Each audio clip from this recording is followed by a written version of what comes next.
Assalamualaikum warahmatullahi wabarakatuh. Alhamdulillah, Allahumma salli ala sayyidina Muhammad wa ala alihi washabihi ajma'in. Baiklah, pada pertemuan kali ini kita akan membahas sekitar tentang bahan masak di rumah.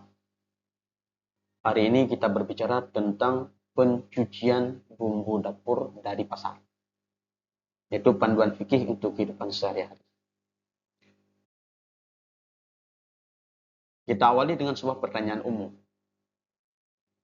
Apakah bawang, cabai, dan bumbu dapur wajib dicuci sebelum dimasak? Lalu bagaimana hukumnya jika bumbu tampak bersih secara kasat mata? Kemudian bagaimanakah pandangan syariat? Apa ketentuan Islam yang berlaku dalam masalah ini? Inilah 3 kategori pertanyaan umum untuk permasalahan bumbu dapur yang kita beli di pasar. Jawabannya adalah hukum dasar itu tidak wajib. Yang pertama, bumbu dapur yang dibeli dari pasar tidak wajib dicuci sebelum dimasak. Jadi, bumbu dapur yang dibeli dari pasar tidak wajib untuk dicuci sebelum dimasak. Kenapa? Karena ada kaidah dasar dalam fikih mengatakan al-aslu at-taharah. Itu prinsip dasar.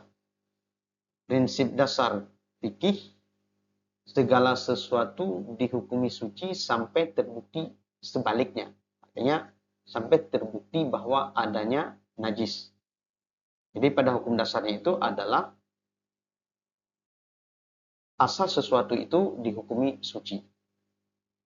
Selama tidak ada bukti nyata bahwa suatu itu sudah terkena najis, maka hukum benda itu, sesuatu itu selamanya akan dihukumi suci. Kemudian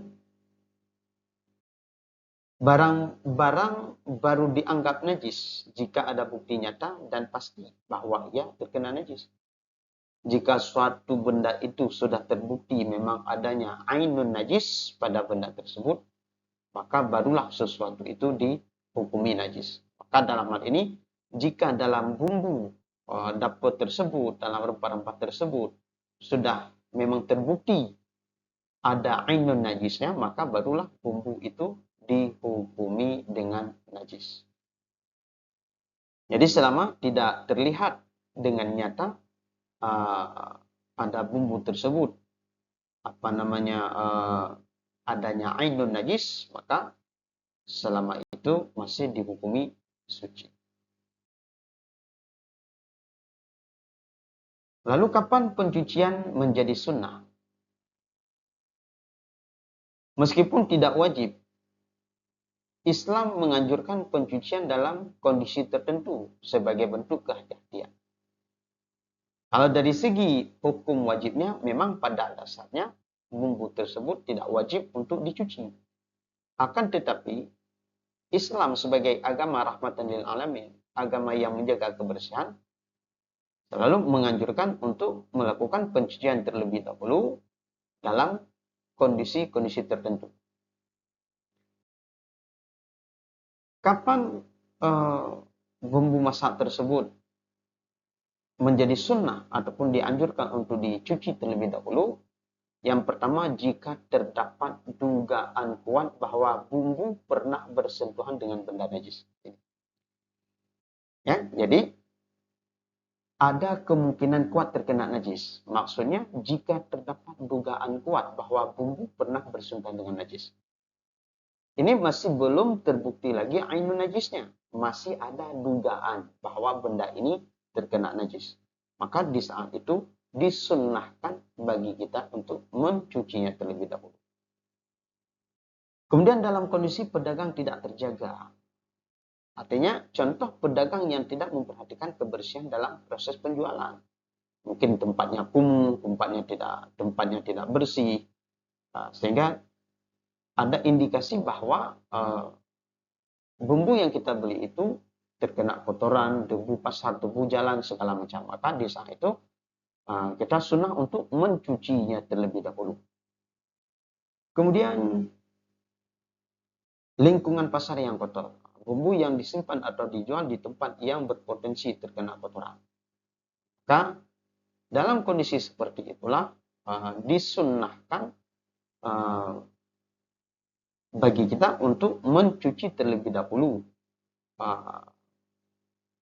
bumbu-bumbu tersebut. Kemudian prinsip penting dalam fikih. Ada dua prinsip di dalam fikih itu yang perlu diperhatikan. Yang pertama ada yakin bernajis. Yang kedua ada kemungkinan bernajis. Di mana perbedaannya? Yakin bernajis itu ada bukti nyata bahwa kita berdapati ada ainun najisnya. Maka benda tersebut dihukumi najis. Maka kesimpulannya adalah wajib dicuci. Wajib disucikan. Kemudian yang kedua mungkin bernajis. Mungkin bernajis itu hanya dugaan semata. Kita menduga bahwa ini ada terindikasi terkena najis. Kan jika itu yang terjadi, barang tetap dianggap suci. Namun pencucian dianjurkan sebagai ihtiyat kita, kehati-hatian kita. Jadi kunci pembedanya apa? Islam membedakan secara tegas antara keyakinan dan kemungkinan. Hanya karena suatu mungkin najis bukan berarti ia pasti bernajis. Kemudian pencucian sebagai bentuk ihtiyat, kehati-hatian dalam sikap terpuji yang mencerminkan ketelitian seorang muslim dalam menjaga kebersihan. Ada bahasa lain mengatakan mencegah lebih baik daripada mengobati. Kesimpulan praktisnya. Yang pertama, boleh langsung dimakan. Bumbu dari pasar boleh langsung dimasak tanpa dicuci, tidak ada dosa dan makanan tetap sah dikonsumsi. Kemudian yang kedua, cuci jika terjadi keraguan-raguan. Jika meragukan kebersihan sumber bumbu, lebih baik dicuci sebagai tindakan hati-hati yang dianjurkan. Kemudian yang ketiga, tidak ada dosa jika tidak dicuci. Maksudnya selama tidak ada keyakinan pasti akan najis, memasak bumbu tanpa dicuci tidak melanggar syariat. Hal ini dapat kita lihat referensinya dijelaskan oleh Imam Ibnu Hajar Al-Haytami di dalam kitab Tuhfatul Muhtaj fi Syarhil Minhaj dan kitab Hawashi Syarwani wal Ibadi.